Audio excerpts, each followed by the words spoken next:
नमस्कार। नारद संचार सकारात्मक सुर्खियों में आप सभी का हार्दिक स्वागत है। हिंदू पंचांग के अनुसार आज पौष मास के शुक्ल पक्ष की 10वीं तिथि है। दिन शनिवार है, 23 जनवरी के है और साल का 23वां दिन है। आज के इतिहास की अगर हम बात करें तो भारत में ब्रिटिश शासन के खिलाफ क्रांति का बिगुल फूंकने वाले सुभाष चंद्र बोस का आज ही के दिन 23 जनवरी 1897 को उड़ीसा के कटक में एक संपन्न बांग्ला परिवार में हुआ था। खून के बदले आज़ादी देने का वादा करने वाले नेताजी सुभाष चंद्र बोस का नाम भारतीय स्वतंत्रता संग्राम के इतिहास में सुनहरे अक्षरों में लिखा है।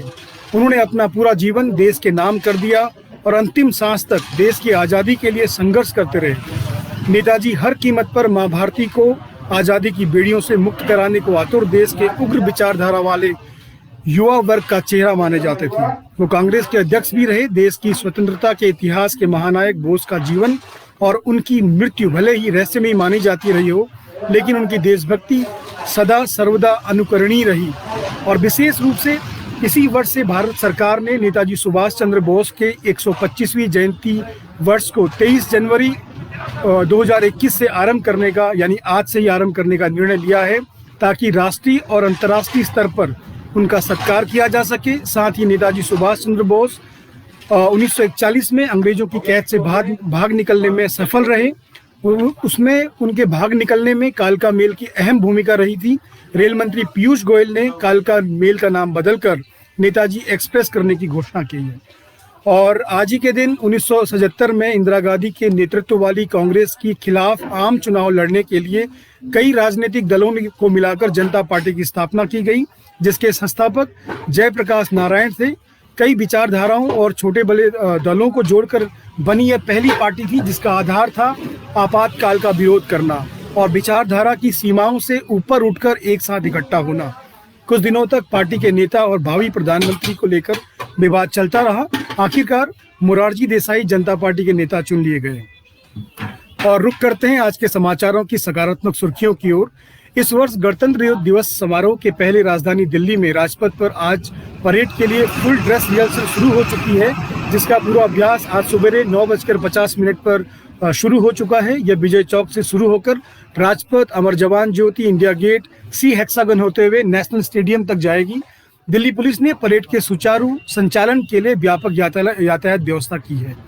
और उत्तराखंड के हरिद्वार की रहने वाली सृष्टि गोस्वामी राष्ट्रीय बालिका दिवस, यानी जो कल 24 जनवरी को मनाया जाने वाला है, एक दिन के लिए उत्तराखंड की मुख्यमंत्री बनेंगी।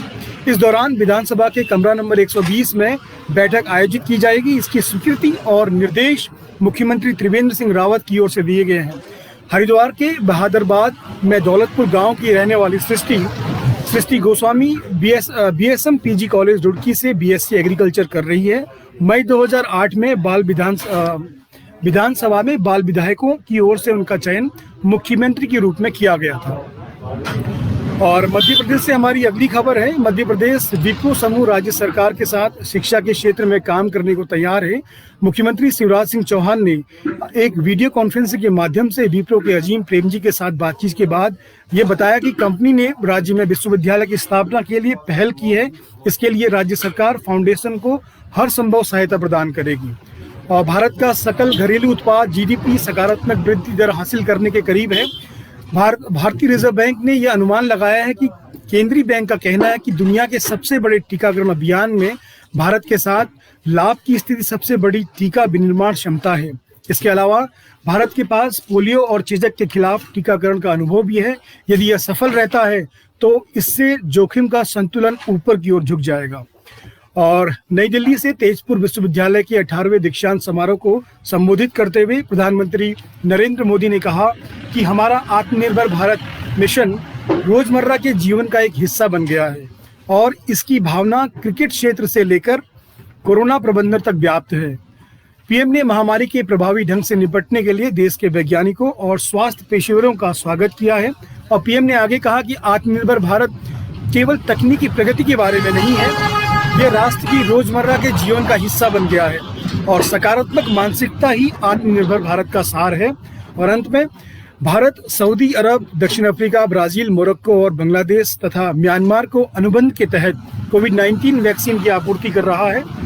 कोरोना के खिलाफ लड़ाई में भारत के योगदान पर ब्राजील के राष्ट्रपति जेवियर बोल्सोनारो अभिभूत नजर आए। इसके साथ ही राष्ट्रपति जेयर ने भगवान बजरंगबली की एक तस्वीर में ट्वीट करते हुए ये बताया कि ये संजीवनी बूटी लेकर आ रहे हैं। और ब्राज़ील के राष्ट्रपति के इस ट्वीट को देखकर सहज ही अंदाजा लगाया जा सकता है कि कोरोना की मार झेल रहे ब्राज़ील के लिए ये मदद कितनी अहमियत रखती है। और आज के लिए इतना ही। कल सुबह फिर आपसे मुलाकात करते हैं। तब तक के लिए आप स्वस्थ रहें, मस्त रहें, आपका दिन शुभ हो। नमस्कार।